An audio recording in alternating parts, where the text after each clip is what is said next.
So I just came across this new data processing format called Vortex, and it's claiming to be 100 times faster than Apache Parquet for random reads. Wait, seriously, that's a huge leap. I mean, how are they achieving that kind of performance? They've got this zero copy, zero parse metadata setup, which sounds like it could really speed things up, but I wonder what that actually means for usability. Right, zero copy sounds great for efficiency, but doesn't it also mean we have to rely heavily on the underlying architecture? What if that's not optimized? Exactly, plus they tout this extensible architecture. I'm curious how flexible it really is. Can it adapt to various data types seamlessly? That's the big question. Extensibility sounds promising, but what if users run into compatibility issues with older formats? True, they mentioned backward compatibility from version 0.36.0 onward, which is reassuring. But is that enough to convince skeptics? I'm not entirely convinced either. You know, many new technologies make bold claims, but the real-world performance can vary drastically. Right, and they talk about rich statistics for optimization. I wonder how that plays into the overall efficiency. Are we sure it's effective? That's interesting. Rich statistics sound helpful, but wouldn't lazy loading also mean added complexity for users trying to access their data quickly? Good point, balancing performance and usability is tricky. It reminds me of how some tools are powerful but have steep learning curves. Exactly. And I'm also curious about their integration capabilities. They mention partnerships with major tools like Spark and Pandas. Yeah, those integrations could be a game changer, but how well do they really work together? That's something to investigate further. For sure.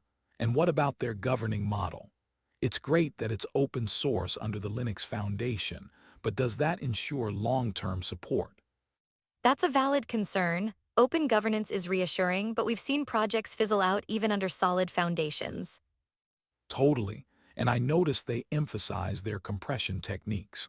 I wonder if those will hold up against other established formats. It's fascinating to think about how their cascading compression could impact storage costs, but can it compete with giants like Parquet?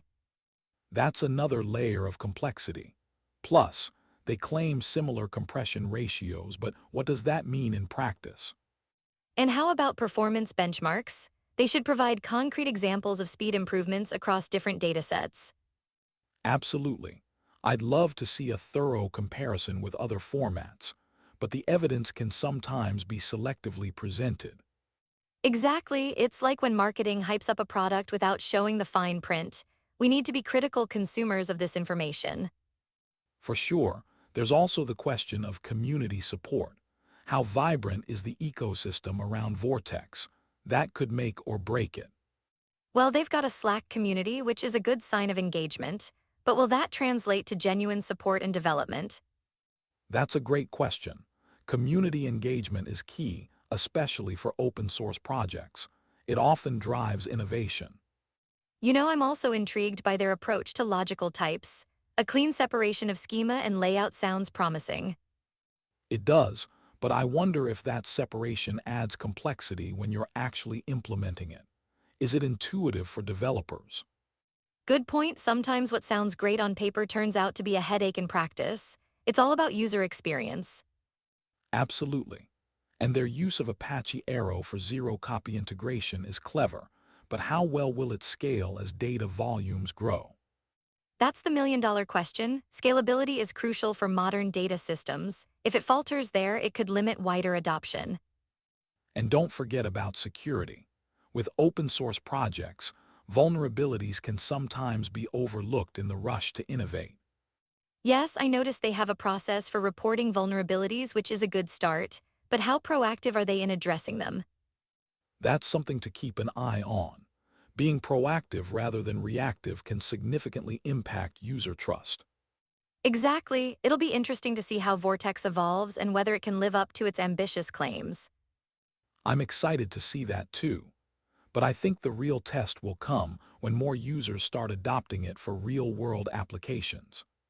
Definitely. Until then, I'm left pondering whether Vortex will disrupt the data processing landscape or just join the ranks of the forgotten. That's a thought-provoking question. It's a wild ride watching technology evolve, and I can't wait to see where this one goes. Totally, it'll be fascinating to track its journey. What are your predictions for its impact in the next few years?